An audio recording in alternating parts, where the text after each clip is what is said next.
The Toronto Raptors ended their preseason on a winning note yesterday in Brooklyn, beating the Brooklyn Nets 116-112 in what was a pretty thorough stomping from beginning to end until the third stringers kind of made the game interesting. But for the most part, the game was one-sided in the Raptors' favor. After they started the game a little slow, they pretty much put their foot on the accelerator and didn't let up until the third stringers came back in. But yeah, it was a pretty fun game to watch if you were a Toronto Raptors fan because there were a bunch of really good performances. Notably, it was Immanuel Quickley's first game back since the summer break, and he had a good game. If he did look a little rusty, he looked very assisty because he had 10 assists and only 3 turnovers. So impressive return for him, even though I think he can look a lot better than he did. But yeah, from beginning to end, there was really no doubt. After the Brooklyn Nets came out firing, they hit a bunch of threes to go up early, but even when that was happening, they are not a very good team. The Nets were playing very, very small to start the game, with Ben Simmons being their center, essentially the tallest guy on the floor for them at 6'10", and the Raptors took advantage. Jakob Poeltl was scoring like crazy inside. Scottie Barnes was jamming it down into the paint every possession.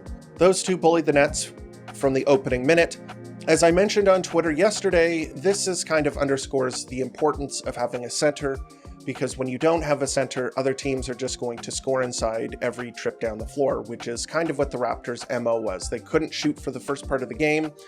They were bricking everything. At one point, they were 3 for 17 from 3, but it did not matter. They basically got every rebound, and they dominated the Nets inside, and the Nets didn't have a solution for that. When the players who would actually be seeing regular season minutes were playing, it was not a particularly close game.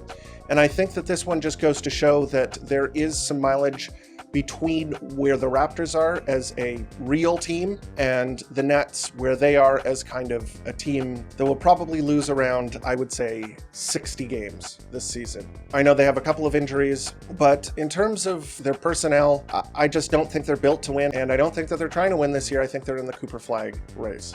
But let's get down to things, because I want to talk about this game. I want to talk about the people who played in this game. And why don't we start it off with the man of the match, Scottie Barnes, who looked unbelievable. There are very, very few words to describe how excited I am for the regular season to show that he is one of the best players in the NBA, because he certainly has looked it, especially the past 2 games. And if you were worried that maybe he only gets up to play against superstar caliber players like Jason Tatum and Jaylen Brown, well, fear not, because he had perhaps even a more impressive performance last night against the Brooklyn Nets. Scottie Barnes had 21 points on 12 shots, 6 rebounds, 3 assists, 2 steals, 1 block in 26 minutes, but it was everything. He did everything that you could possibly ask a player to do. The stats don't quite jump off the page in terms of if you watch the game, because he was doing everything, running the show. They had no answer for his penetration. And while he only had 3 assists compared to last game where he had 10 assists, he was making plays for other players and shooting it really well himself. Every time he got into the paint, it was almost an automatic bucket. Scottie Barnes was incredibly good from 3. He continued his great shooting performance. He was 3 for 6 from 3-point range. I mean, it's preseason, and you can't always expect a player, especially with a skill that's as high variance as 3-point shooting. A couple of nights ago, he was 0 for 5. So I'm not expecting him to shoot 50% from 3 every night, but you can't deny that this is promising. I think his shot looks good. He has very high release. It's a lot faster than it used to be. He's not flicking the ball anymore. It's a nice release with one hand. I don't see a reason why he can't be a good shooter. I think his shot looks good, and he has been showing that he has the touch and the range and the confidence to shoot those shots, and they have been going in for him. So very, very pleased with Scottie Barnes and his continued growth. Next up, we'll talk Immanuel Quickley. He played 24 minutes last night, and I think he looked rusty. On the defensive end, he looked a step slow, and he wasn't nearly as quick, and he didn't really have the kind of pop that you could usually expect from him, where, he comes off that screen so fast and gets up and shoots the three-point shot in a second. When you watch him at his best, he is just getting into his shooting motion so quickly. That is his deadly skill, is his ability to come off of screens or to take advantage of a momentary lapse with his defender and just pop the three. And when he does that and his shot is on, he is a super, super dangerous player. And one of the reasons why I'm confident that the Raptors should be a much better shooting team this season, because of what he can bring. But last night, you could tell he's still working off the rust. He didn't have that little pop, but he did have 10 assists. And while I don't know if all of them were flashy or notable, he was operating in the pick and roll and using Jakob Poeltl screens to create opportunities for his teammates. I think that that'll be a huge weapon for the Toronto Raptors this season, is just having Jakob Poeltl stand at the top of the arc and set screens for Immanuel Quickley. I think that'll be a very fruitful play for them in the half court. And I'm very excited to see Immanuel Quickley round into form. I don't think there's too much to take away here. The 10 assists were impressive. I think he was a little bit rusty, especially defensively. But yeah, excited to see him back. And I think that the Toronto Raptors are really going to benefit from him being on the floor. And really excited to see him work maybe a bit more with Scottie Barnes. I want to see that Scottie Quickley pick and roll as well. I think that could be very deadly. We didn't really see that a lot last night. Next up, we will talk about Grady Dick. And while he had a kind of mixed performance, it was mixed in the opposite direction to the mixed performance he had against the Celtics in their first meeting, where in the first game against the Celtics, he was kind of getting picked apart on the defensive end. They were isolating against him. They were putting him into pick and roll coverage, really abusing his lateral mobility or lack thereof, making him look very poor on the defensive end. But on the flip side, he made a bunch of threes. In this one was the opposite. He actually looked really good defensively. He had a number of really impressive defensive plays and loose ball plays where he was so athletic and had a lot of burst to his game that honestly, I didn't know he had. I think everyone was a little surprised at some of the stuff he was doing last night. But on the flip side, he had a mediocre shooting night. He was 2 of 8 from 3 and 5 for 14 from the field. So not a great shooting performance, but he did have 2 blocks, and one of them was nasty. He chased, I believe, Jalen Wilson down in transition, and Jalen Wilson was not expecting it, but he got up and pinned that ball off of the glass, just burst it up and blocked the shot decisively. And Jalen Wilson is not a small guy. He's 6'6", so that was impressive. And he had another block, I believe it was on Schroeder, where he just backpedaled very nicely and then jumped forward and swatted that shot as well. And then he continues to be one of the Raptors, if not the best Raptor in transition. He is very fast from A to Z. You start on one end of the court and he is sprinting down to the other end and catching the ball and finishing at the rim. So I've been very impressed with his ability on the fast break. I think that that is a huge potential for him, and that's some easy points that he can get if his shot is not on that night. The fast break is just kind of free buckets for guys who are fast enough with good hands and can finish. And Scottie Barnes has his head on a swivel to get a pass to him in transition, and he runs hard and he finishes at the rim in transition. So I think that could be a very big part of his game this season. Next up, we will talk about Ochai Agbaji, who is having, honestly, a preseason that I didn't think he was capable of. Last season, he looked really not very good. He kind of was invisible most of the game. He would finish with under 10 points almost every game. He played decent defense, but he would pass up shots and just not really have an impact on the offensive side of the ball. But this preseason has been different. And while he was only 1 for 6 from 3, he was 6 of 11 from the field. He's a really good cutter. He's moving without the basketball. He's scoring around the rim. 16 points, 6 rebounds, 2 assists, and a steal. Honestly, I really hope his shot gets there, because I think outside of that, I think he's just a good role player, a guy who can make the right play on both ends of the court. But the real limiting factor is that three-point shot. And if he can develop a semblance of a three-point shot, I'm thinking 35%. If he can hit that mark this season, I think that he could have a big impact on the Raptors' rotation. I think he could be a 30-plus minute per game guy. I think he could do that. Teams, and especially this team, you need wings. The Raptors need players with a little bit of size and grit on the defensive end. And if he can just stretch the floor, he could be that kind of player for the Toronto Raptors. But that's kind of the pivot skill for him. Everything else is looking great. So I'm excited for him to see what he can bring, because I didn't really have super high expectations for him as a player after last season. So I'm pleasantly surprised with Ochai Agbaji. Next up, we've got the man in the middle, Jakob Poeltl, the guy who holds it all together for the Toronto Raptors. He has definitely been the most consistent player for the Toronto Raptors this preseason. And you could almost cut and paste what I've said about him after every game. He plays good defense. He's always around the rim.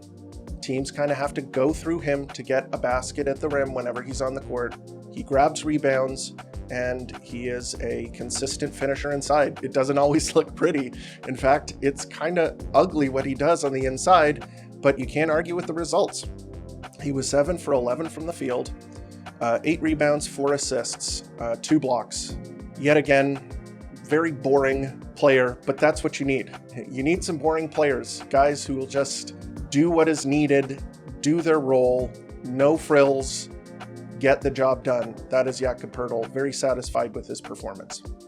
On the bad news front, Chris Boucher had a knee injury in the last game. And Chris Boucher, as you probably know, is the Raptors' most productive bench player over the past 5 seasons.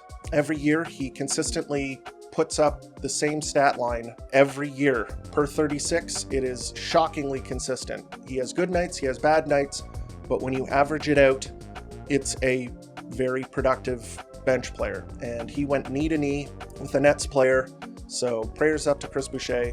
He did have a good game. I said it's kind of like a coin flip. You're going to have a great night, or you're going to have kind of an unimpactful night. Last night was a great night. He was 2 for 4 from 3, had 0 offensive rebounds, so my little rubric that I used to judge him, whether he had a good game or not, didn't work last night. But yeah, he was playing with energy, shooting shots, and he's one of the best shooters that the Raptors have off of the bench, so they're going to miss that. Of course, Kelly Olynyk probably will be back soon enough, who can shoot the ball. But yeah, Chris Boucher was having a very productive preseason, and hope he's back soon. Hope it's not serious. Jamal Shead continues to impress. I am very happy with the way that he has looked in the preseason. In the first half of the game against the Brooklyn Nets, he drew 4 offensive fouls or more. I stopped counting at 4, but 4 offensive fouls off of screens, flops, just the whole bag of dark arts, and just playing hard on defense. Love it. Love it. I love when a guard can create turnovers by drawing offensive fouls. It is honestly one of, if not the best way for a guard to make an impact on the defensive end, and he's just excellent at it. And again, double hooray, he shot 50% from 3. He went 1 for 2 from 3. Makes it sound a little less impressive, but heck, I'll take it. If this guy can become a competent shooter, he is going to be in the league for a very long time. He is so disruptive on defense, and he's diming. He is running the point. He had one amazing assist. I don't know if it was an assist, I don't know if it went in, but he drove into the lane, got 2 feet into the paint, and he delivered an over the head, kind of behind his head, skip pass to the corner. Probably should have resulted in a 3, but it was just, when you see something like that, you think, okay, this guy has elite court vision. And I'm starting to think that he's the real deal, but knock on wood, this guy needs to develop a 3-point shot. Guards need to be able to shoot. I'm starting to think that maybe he could be successful in spite of being a poor shooter. But of course, that kind of caps what you're able to do as a guard in the NBA. But other than that, yeah, man, I love watching this guy play. We'll talk about Davion Mitchell. Davion Mitchell has been a mixed bag so far. He had 4 assists, but only 1 point. So again, broken record. I'm kind of like, it's like Jakob Poeltl talking about Davion Mitchell. Yeah, I mean, right now, I gotta say, I mean, Jamal Shead, I think he has just been a better player than Davion Mitchell so far. But again, it's preseason. Don't want to take things too far. But yeah, I would say, gun to my head, Jamal Shead. And that is if they can't play together. They did play together last night, and it looked okay. So this is the final game of the preseason. So I am going to talk about Bruno Fernando. I think his grasp of the game is not very good. He doesn't seem to know where to be or what to do on the court. And I'm not a big fan of how he plays the game. I think he looks confused, to be honest. And although he did have an okay game last night from a stat perspective, he had 4 rebounds, 7 points, was perfect from the field. He hasn't impressed me. So hopefully they can find somebody at that backup center position. I'm not going to split hairs here. I just don't think that Bruno should make the final cut for the roster.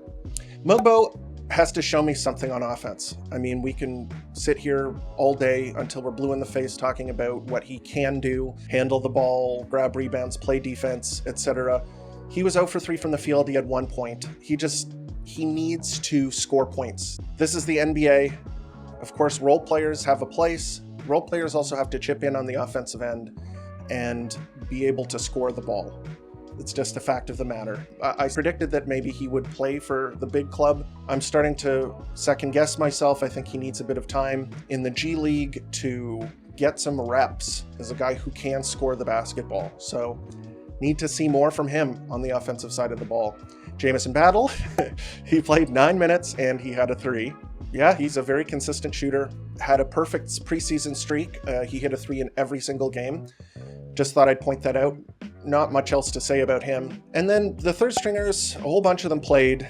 They really struggled against the Nets' full court pressure. There were a ton of turnovers until Darko took a timeout, straightened them out. Jamius Ramsey had a few turnovers early on, but then he figured it out and was actually quite good at beating the full court press toward the end of the game. And also the Nets brought their starters back in for some reason against the third stringers to try and make the game a little closer. And they did succeed at that. They made the game a little bit closer, but yeah, it wasn't enough. The Raptors came away with the victory. So now let's talk about my thoughts on the game, where the Raptors stand going into the regular season. I think that there is some breathing room, I can say pretty confidently, between the Toronto Raptors and the true dregs of the Eastern Conference, notably the Washington Wizards, the Brooklyn Nets, and probably also the Detroit Pistons, although they are probably a little bit better than the Nets and the Wizards. It's kind of embarrassing that the Raptors did lose to the Wizards once this preseason in a pretty horrendous game. That said, the Raptors have a bunch of competent role players and stars. Scottie Barnes is better than any player on the Brooklyn Nets. He is better than any player on the Washington Wizards, and I'm just going to say it, better than any player on the Pistons. And many of the teams in the lower echelons of the league, Scottie Barnes is going to be the best player on the floor. And pretty soon, I think he's going to keep rising in those rankings. He's going to be the best player on the floor, maybe on most nights. And that's going to win you games. To add to that, if Jakob Poeltl stays healthy, knock on wood, and plays close to 30 minutes a game, having a real center is a large blessing. And you only have to think back to Nick Nurse's tenure with the Toronto Raptors, where they were a better team than they are currently, but they were missing a real center. They were playing small. And with Jakob Poeltl out there, it's boring. As I said, it's not like a woohoo, hooray. But when you're an old guy like me, I want to watch boring basketball. I want to watch pick and rolls and functional defense and all of those things that maybe don't make you jump out of your seat, but bring a slight smile to your face and keep your heart rate at a normal BPM so you can go to bed without tossing and turning. That's what I'm looking for, and he kind of delivers that. Nothing fancy, but it is a leg up on a lot of the bad teams that the Toronto Raptors are trying to distance themselves from this season. And then we saw today Immanuel Quickley being back, and then hopefully RJ Barrett being back. That's going to add some offensive firepower that I think will just allow them to win a couple of games, even against some good teams. And they have a kind of a murderer's row for the first couple of games of the season, playing against a lot of teams that are slated to be in the top half of the Eastern Conference. They begin the season on Wednesday when they play the Cleveland Cavaliers in the Raptors home opener. That should be a very exciting game. The Cleveland Cavaliers looked pretty good last season in the playoffs. They kind of got the monkey off of their back. They beat the Orlando Magic and then put up a fight against the Boston Celtics. If you watch the series, it was, they looked pretty competitive. The Celtics are a buzzsaw last season, and I expected them to kind of roll over and die, and they didn't. And they have they're kind of like the Toronto Raptors with more experience, and everybody's in their prime. They have scoring, they have defenders, they have role players, they have a good coach. Kenny Atkinson, I think, will give them a lot of juice on the offensive side of the ball. I think that they're going to be a good team this season, so it'll be a good test for the Toronto Raptors when they play on Wednesday. Maybe they can surprise the Cavaliers. Who knows? I'm really excited to see it, and I'm really hoping that the Toronto Raptors can make me smile this season. I don't know if they're a playoff team. If you were to ask me, I don't think so. I think they're going to be a play-in team, probably toward the bottom half of the play-in, if you were to ask me. But it should be a fun season. I like a lot of the Toronto Raptors players. I think there are a lot of good storylines and potential for guys to impress. But yeah, that's pretty much it. How excited are you as a Raptors fan for the home opener? Let me know what you are thinking the Raptors are going to do this season, what you're planning on doing for the home opener, what you thought of their preseason, guys who you think might have a big year, guys who maybe will disappoint this season. Please let me know here in the comments and on Twitter, where you can reach me at Raps Report. As always, thank you for tuning in to Raptors Report, your source for in-depth Raptors content.